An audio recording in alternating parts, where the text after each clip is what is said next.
Eh, Hello, ladies and gentlemen, and aliens from outside in space or some shit like that. My name is Connor. This is another episode of Connor Talks Games, and today we got a new guest. After much fanfare, and by fanfare I mean being lazy because I'm lazy when it comes to contacting people. I have brought on board who I believe will make an interesting addition to the usual lineup. A friend from college, you might say. This is Alec. Alec, can you tell the people hello or something? I don't know. Hi, Amazing. how did I get here? No, I'm kidding. All right. Nah, I bribed him. It's how we do it. Yeah, actually, funnily enough, I was actually like thinking like, oh, maybe I should ask if I could show up on these one of these times. I didn't expect you to ask me. I like having people on regardless. It breaks up the monotony, and of course, people are always Yeah. curious to know what other people think. So today, the main course of topic we were kind of thinking of discussing a little bit is Alec here is a bit of a connoisseur, you may say, fielded veteran. One could even go as far as to claim in the realm of fighting games. I wouldn't say sorry, my cat is like on my lap and I have to hold the mic. Uh like I guess veteran, yeah, I guess I'm veteran at this point. I wouldn't say I'm like super good, but I've played way too many at this point. I mean, when I stayed at your place that one night, it was what, 20-1 in BlazBlue or something like that? I mean, that's fair, but also that's the kind of game where it's like you can kinda tell when someone's, like, really played the game before and someone who hasn't played it that much. Okay, look, I'll have you know Yeah. that my Susanoo may not be the best, but I know how to do. I think it's his eighth seal combo once you get it. Also, the air cancel was a pain in the ass to figure out, but I don't play the game as much anymore.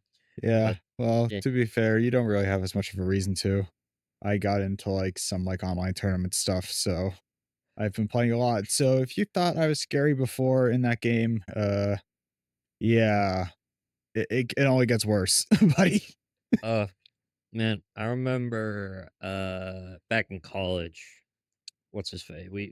You were part of the local tournament group for the you were hosting, excuse me, for that tournament. Yeah. And Well, I mean, that was interesting because it was a Smash tournament, mm, and I don't wanna support, like, something that isn't entirely true, but, like, at least at the time, Smash players don't really play other games, so that was, in some instances, me just having a setup up and nobody giving a shit. well, it was funny because like I remember I walked in obviously to support the event and play a little bit, but it was like you, me, and one other guy signed up. It was like a room of 40 people, and then they had like 8 different tables set up just to play Smash. Yeah. It was very And much a Smash event. It was, like, Smash and, like, rest of the FGC are, like, almost 2 separate bubbles in my experience. Like, I think it was less of the case back at our first school, because at mm, our first school I never told you this, but in the original incarnation of, like, the tournament club or whatever, like the Smash Club, I actually had a corner where I just set up, like, a random BlazBlue game or, like, plus R or something, and people would actually play it. I wait, no, I do remember this. This was shit when I was playing the Continuum Shift recap story, and it was Super Rachel who Yeah, beat boss my rage. ass multiple times. You've seen grown men lose it. Yeah, that boss is like hell. Like, especially just the random lightning bolts you just can't control. And I'm gonna assume no one here has played that game, and I don't blame them, it's old and niche. But that boss in story where you're required to fight her, you have to play as a character who is not good into zoners or ranged projectile characters, Mhm. for those who don't know. So, that fight is just brutal no matter what you do. Me trying not to die in Guilty Gear when you're playing your Dizzy. Yeah. Whatever the The last one is before Oh, Strive. Exerd. Yeah, we played Exerd. Yeah, I think we probably played Exerd a few times. Sato go burr. I love how you, like, pick, like, the hardest freaking character in the game. He's fucking cool. I mean, yeah, he is, but it's just funny considering you have, like, your experience levels and stuff. Oh yeah, no, I'm absolute dog shit. But I mean, Eddie is just a character that I cannot get over how adorable he is. So, Fair enough. oh, you remember when we went to that barcade Oh, yeah, which time? and I signed up for the Strive tournament again, knowing full well that I was ass at the game, and the PC that I was assigned to play at had a faulty port, so I couldn't plug in the Oh, controller. no. I So don't remember this, but I can only imagine. they stuck my ass on the big screen. God. God, it was like I think there was 50 people in the bar watching as I hit the guy once with Eddie. He took offense to that and he fucking murdered me. Oh my god, I don't remember this, but oh god, I can, like, visualize it. I might have From been what with you, I'm might not have been. I don't know. It's just No, you never went to that you never went to that, like, gaming bar without me, so, man, I miss that place. Shame it kinda closed down. yeah, I got this other one, but same situation. I don't really go without people, but I don't know. I mean, this is kind of something that we've talked extensively about, but Arxis games are always fun to try to explain to somebody who has never played an Arxis game before, just in story, not even gameplay. Yeah, like, ironically enough, I'd say, like, a game okay, for context for everyone else, my main game is BlazBlue. I'm trying to learn Melty Blood right now as a side game, but my bread and butter is BlazBlue. And that is a game in both, like, I love it so much. This is like simultaneously its greatest strength and the greatest weakness, I guess, where it's like you look at the either like the gameplay or the story, and it's like you're staring into the abyss, and the abyss is like smiling and waving at you. Like that game has like so much stuff to learn. It all starts with this guy called Ragna. Oh god. Where do I begin on that? I'm not gonna like go We too don't crazy into that right now because we don't need to get overly extensive into it, but I think my experience of it was, I went from being like, oh, this is just like a really edgy protagonist to get this man a beer. Like he needs a hug. Get him like I don't know, fucking double dippers at TGI Fridays. I don't know. He needs a therapy, lots of it. oh, without question. Like his gag endings, like just Ugh, my goodness gracious. I don't think anyone will say that like the gameplay is always top notch in Arxis games. There's no yeah. questioning that. Granted, there are some differences I know There in are some Guilty Gear. differences, like, I'd say it really depends, like, there are definitely huge differences depending on the entry Hmm. of, like, games in general with Arxis, or kind of fighting games in general, like, I don't think anyone would consider Third Strike and Street Fighter 6 remotely close to the same game. Oh, yeah. No, it would not. Yeah, like, I guess with Arxis, especially with, like, older games, it's like, what's your flavor of insanity, for lack of a better term? I don't know if you consider that accurate or not with your limited experience. Uh, I like to hit things. That's all I really pay attention to in these games, which is probably why Susanoo ended up being my main. But it is funny to me At that least it's not Terrami. At least you're not a Terrami player, because I swear I run into I don't think it's happening as often. I remember when I would like go online more often to practice, I'd hit like 15 Terramis and I'd just be like, "Dear God, get me out of here." yeah, and he's not even that good. Like that's like the thing. It's like it's not that the matchup is the worst thing ever to play, especially when you're like me and you play like a sort of set play zoner character. But it's just you see him so much, it's like, well, at least I used to see him so much. I'm like, dear God, pick anyone else, please. They're specimens, they like to step on people, and oh, it's not. I like Terry. I think he's cool. Like he's like the kind of character where it's like okay, he's not good. He just touches you once, does the one thing, and does like a bunch of damage, and you're just like, and he just has like a bunch of disrespectful moves, and sometimes the players are trying to be in character and troll you. And I'm like, this is obnoxious and kind of sucks. I wouldn't design him any other way. He's perfect. Yeah, he gets all the meter in the world, he kills you, and he gets nothing, and then you kill him. It's Yeah, amazing. basically. Basically. Yeah. I don't think there's anything more satisfying than seeing, Terami hit you with the grab, and then he drains all your meter, and then he fucking steps on you and kills you. And then there are the Hazama players. Here's the thing. Unlike a lot of people, I respect Cosmo players. I don't think it helps that I used to be one. But Vacuum salesman, have an ass. oh my god. I still have that like custom hitbox I built with the vacuum salesman joke on it. Just He I is a still vacuum salesman, though. like yeah, he does look like one.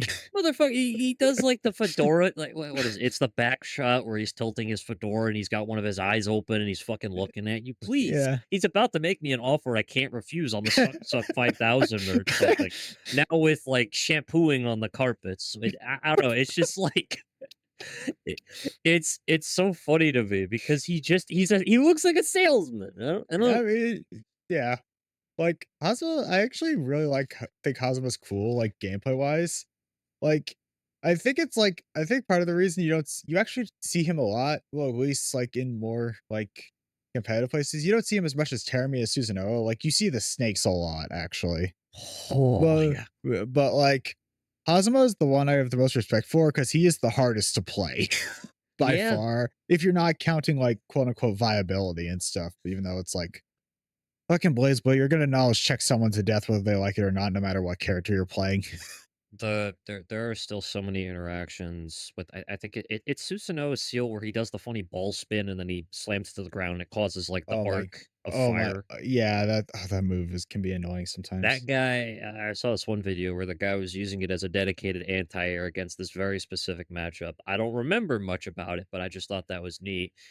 But, I think, like, on top of that, Hazuma, normally when you think of the "get over here," you think of, "Alright, I'm pulling the enemy towards" no, he's going towards you. Yeah, like the chain is like it's like a grappling hook where he like pulls himself around the screen. And it's crazy because there's so much tech involved. Honestly, if you want to see some really cool gameplay of like a fighting game, look up like Hazama compilation or like combos or something on like the internet or something. And or like if you could find like a montage or something, those are always fun. It's partly because of the memes and also the gameplay. You will see some like absolutely crazy stuff people do. I remember reading a comment once that sums it up perfectly. It's like it's almost like a prerequisite to become good with this character is to learn how to troll people. Mhm. Ah man, I've seen like can I shout out one channel that has a lot of cool Hazma gameplay or You can shout out a channel. oh yeah, Crouton Criminal. Like if you're interested in watching some like well edited, like jokey meme montages with some cool fighting game footage, Crouton Criminal is a pretty good one for Hazama. Like he has like some videos like the average Hazama experience, the infrequent Hazama experience, stuff like that. The infrequent Well, Hazama experience. I actually don't know them, but they're whatever.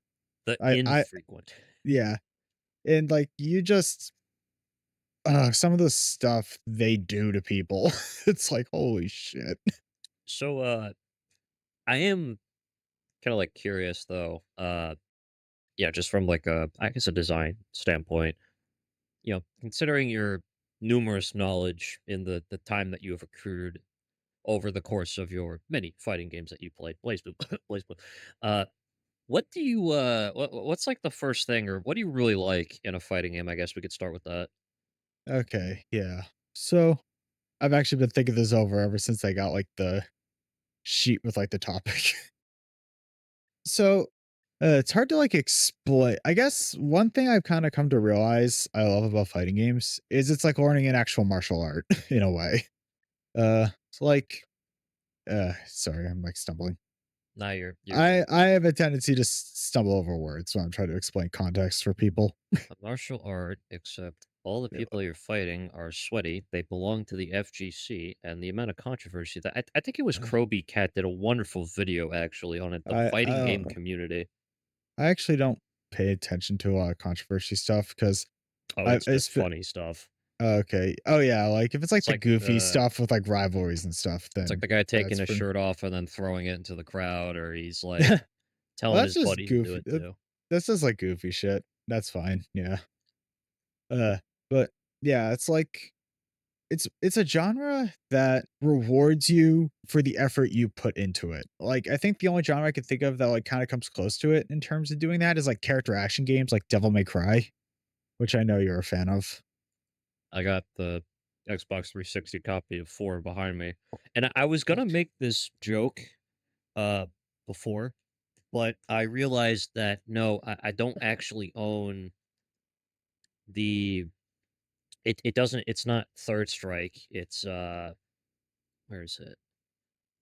It's the Street Fighter 2 Turbo HD Remix version that Huh. came out in the summer of 2008. Because Devil May Cry 5, similar time zone of release, so they included it in the game manual. I Yeah. also, technically speaking, have a $5 off volume 2 with the collector's box coupon inside of this, game manual. I don't know whether or not it still applies, but, you know, Huh. I actually don't know if that game ever got a physical release. I don't think it did. I'd have to double check that, but I think it was Xbox Live only. yeah, I think it was Xbox Live.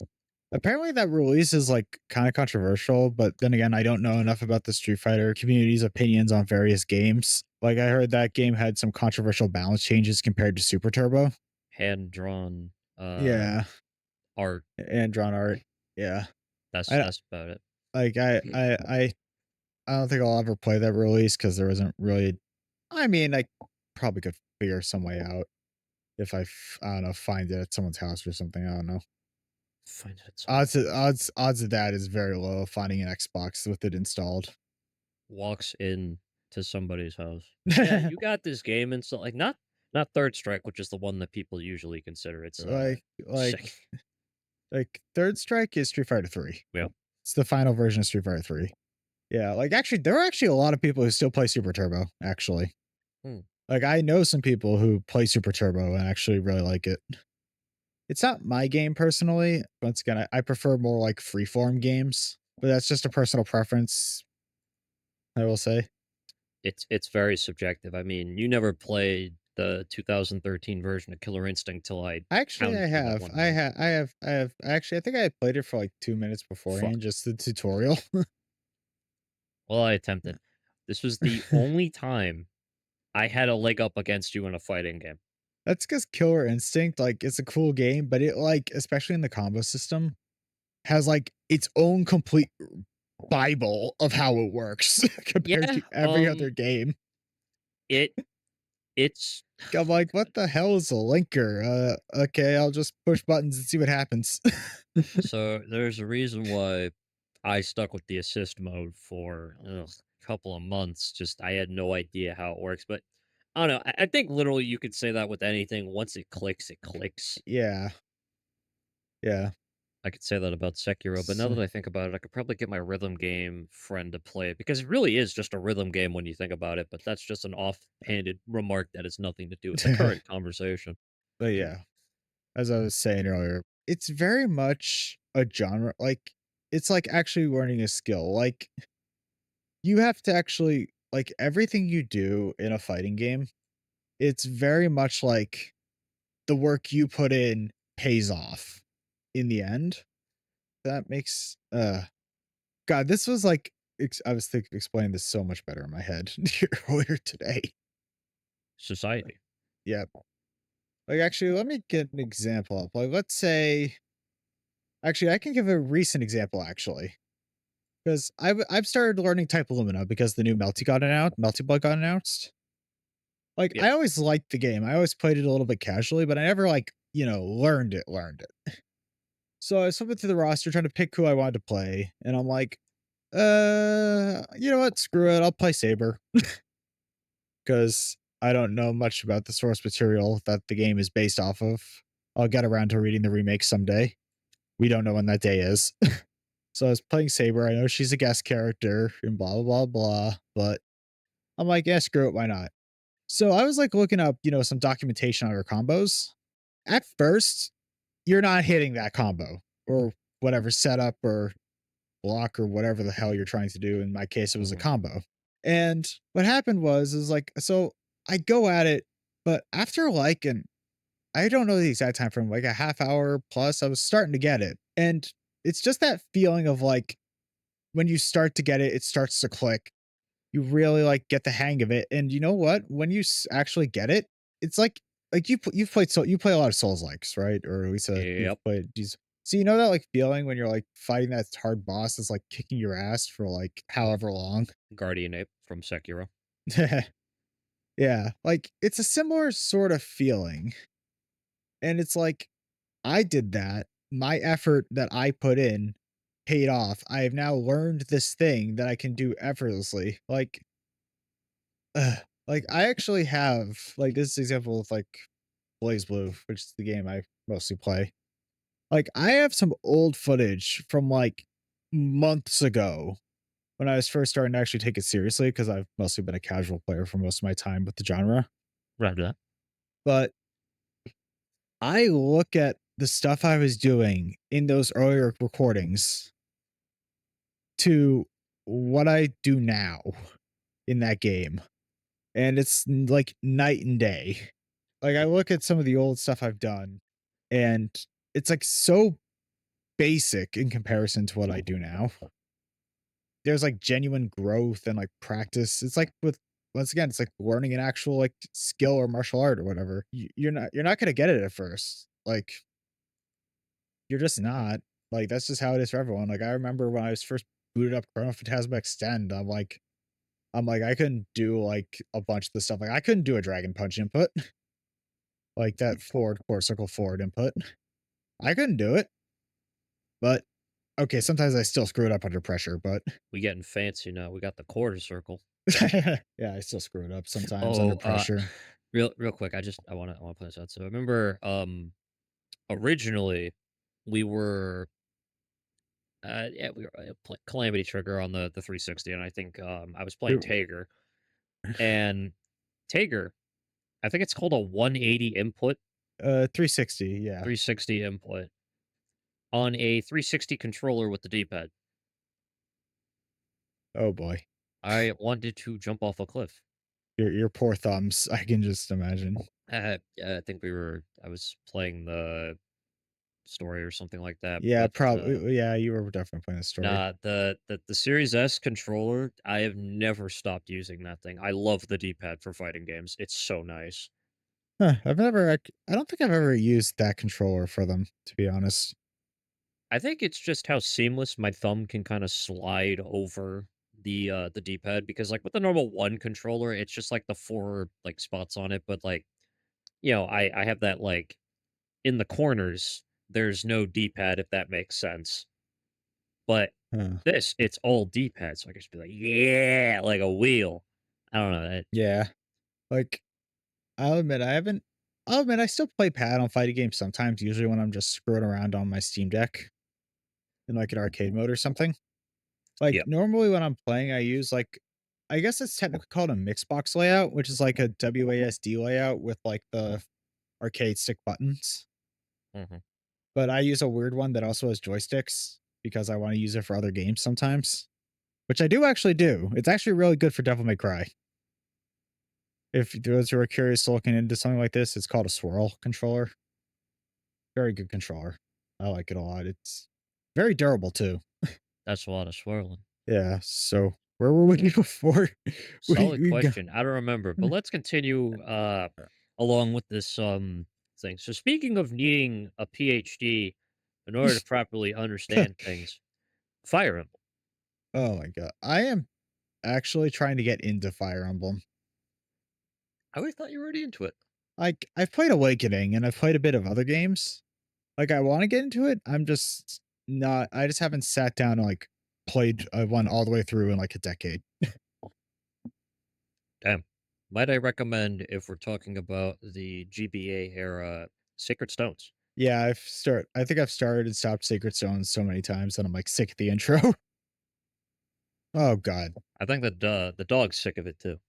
Oh my god. Yeah. Oh, sorry about that. No, that's fucking amazing timing. Ugh. Yeah, like Sacred Stones is like I think part of the problem is I always want to Iron Man whenever I try to play Fire Emblem. So I'm like stressing out too much. I need to just sit down and do a casual playthrough, probably like a Tin Man or something to get that feeling. Because I actually like permadeath in Fire Emblem. I actually really like that. Makes you like think more.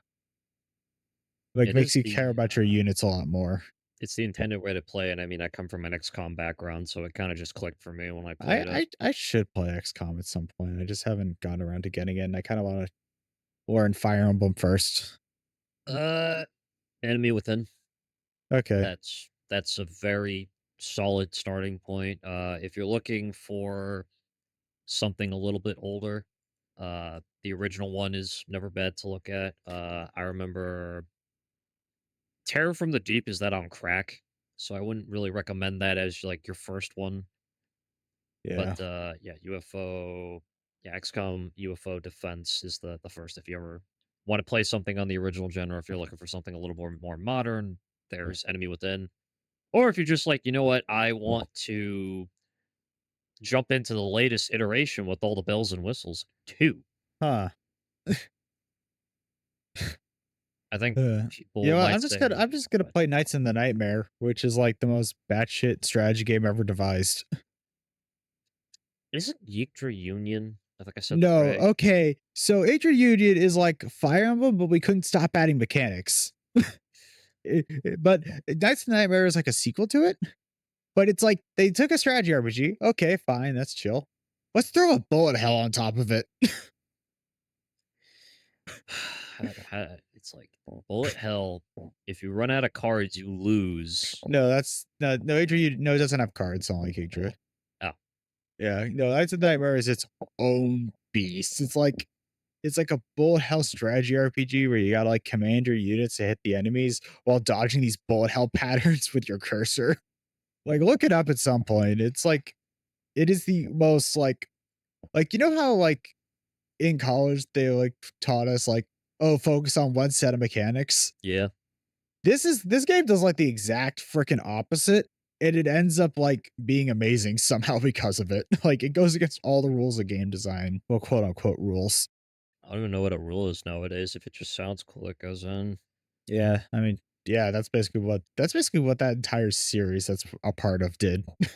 It's like, real quick, let's just do this, this, this, this, this, Yeah, this, and like, this. There we go, baby. Yeah. uh, But oh my god, like the AJ Union tutorial music is burned into my brain because of how much shit they have to explain. hmm, It's like da da da da da da da da da da da da. it's it's kind of just, I guess, wonky in some areas. Because how the fuck do you mix up bullet hell in a strategy game? I don't know. I'm kind of hung up on that part a little bit. You'll have to look it up. I'll like send you a video later explaining it because yeah, it's like it's got like an hour of tutorials. Hour of tutorial, bro. There's a lot of shit in that game. It sucks because it was originally released for the DS and PlayStation Portable. There is a modern release, but it's Japan only, and that makes me sad because I want to play it on Steam. Nippon, bruh. I mean, I went Yeah, there for vacation, but that's not the point. I mean, fair enough. I did actually get a PSP copy of the game. It's like it's kind of funny that entire series, at least the PSP versions. It's like the JRPG coin flip. You know what I mean? Where it's either like the cheapest shit you've ever seen or the most expensive shit you've ever seen. Hmm, Like it landed on the cheap side somehow. interesting. I think Yggdra was like the most expensive one of the bunch for PSP. For all I know, things have changed because I got my copies like years ago. So the retro game market currently. So who only knows? God only knows what that's like now. God only knows what retro games are like. Actually, speaking of like Japanese games, this is actually going for this specific one I'm about to bring up. We're going back to that obscure period of time where a lot of games got a Japanese release in the 90s, but they didn't make it to the States. Now, this is a PS2 game. It came on my radar because it actually was in a play, like it just randomly showed up in my recommendeds in my music playlist. As it goes. And it's how do I describe it? Like the OST. Game composers creating the biggest bops for a game that will only ever sell 30 copies and never release out of its home country. I mean, to be honest, I think honestly, I think that's a reasonable expectation. You might as well go all out at that point. Reasonably so. Although, so the game in question is actually called Chain Dive, I don't think I've heard and of that one. I know I don't know too much about it. I did a little bit of research into it, but from what I like gathered based off of a couple of interviews and the Oh, I see it. things I've Yeah. saw, it's like you play a guy called Shark, and the entire premise is that you are a grappling hook maniac. You grapple from locations to locations. It's like got some. It's a 3D game that takes place on like a Yeah. 2D I'm axis. like I'm like looking at it right now. Yep. It's so throughout the stages, there are like these little green orbs that you latch onto, and the interesting thing is that it's often All right, this compared to looks. Devil May Cry. Oh yeah, there's like a shit ton of like PS2 games that are like in the DMC style and But just with their own little gimmicks on it. this specific game that I thought was really neat was that it rewards you for your combo.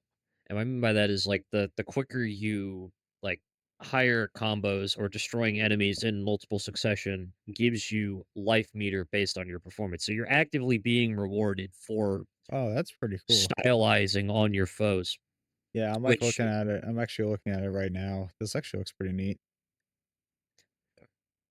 yeah, it's interesting on top of that is while it did come out in '03, there is actually a demo disc that was out for the States and it was supposed to come out in 2004, but it never ended up coming Uh, through. I wonder because I am kind of getting into that, like I guess, phase that every single game dev student gets into, where they start their gaming paraphernalia collection. So who knows? That demo disc is floating around out there. I'd wonder how much it'd fetch, or at least go for. uh, I think it depends. Like, it depends on what else is bundled in it. Possibly. Like, I'd say if it has like something big like MGS2 on it or something, it's probably a lot. But if it's just a random demo disc with like nothing like that's like legendary else legendary status on it, it probably wouldn't be too bad. But I don't know. Apparently, I remember hearing years ago that there's actually still a lot of unexplored demo discs like Yeah, that probably. I that mean, haven't been like properly preserved yet. it was the way to go back in the day. You put the stuff on the disc and you send it out, and based off of that, that's your feedback. Yeah, But I'm I mean, trying. it's it's just neat, I guess. I'm not a PlayStation 2 guy, nor am I a PS1 fella. I got a PlayStation 3, but I played that a little bit and then that one from there. I grew up on the Xbox, but it's just funny to me that it's a very, very specific set of games. Happened in the 90s. It was for the PlayStation 2, and it was a bunch of bangers that nobody knows about that came out in one country. Oh yeah, like actually, I'll have to send you a video. It's like there's this series on YouTube where this one reviewer like is like going through every PS2 action game he can find, and there are some Really? like real bangers. Like I remember one game he talked about was Golden Knight Garou.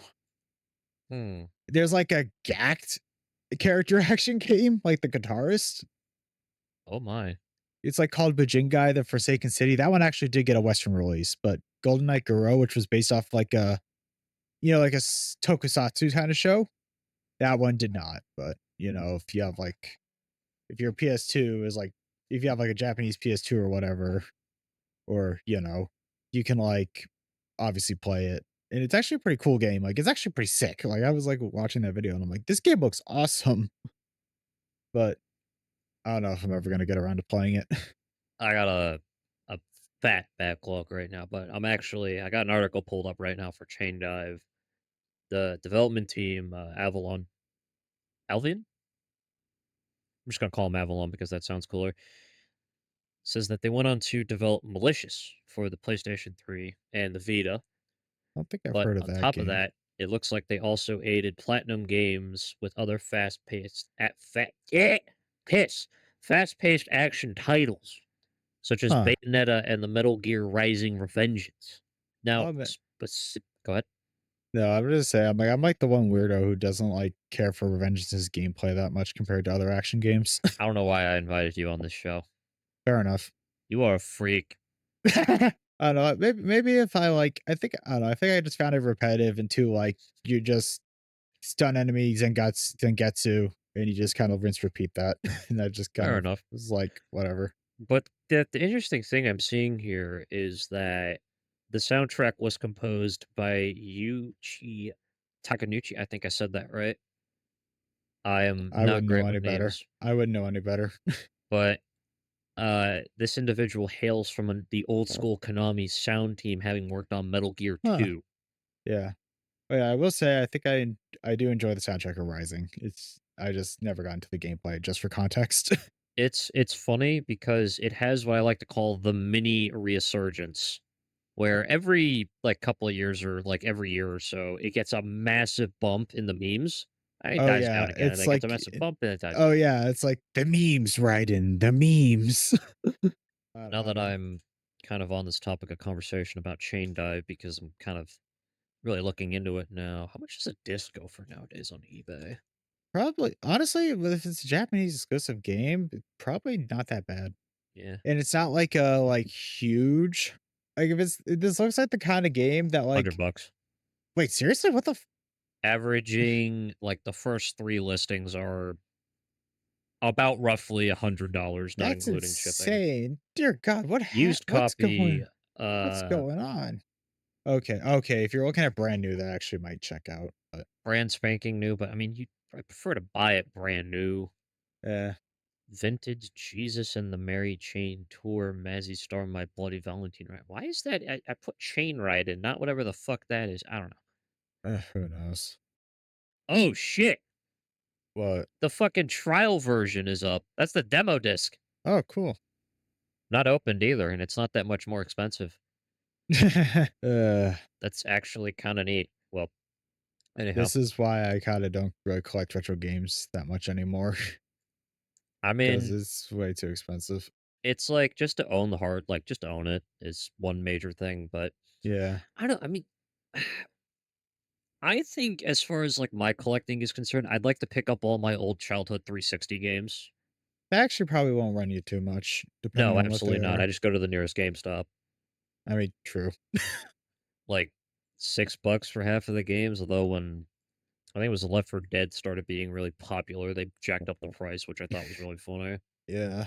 Like, I've been, like, flirting with going back to playing, like, old hardware and stuff, but I don't know. Kind of a little addicted to my Steam library at the moment, but something tells you I might just actually crack and go back to it at some point soon.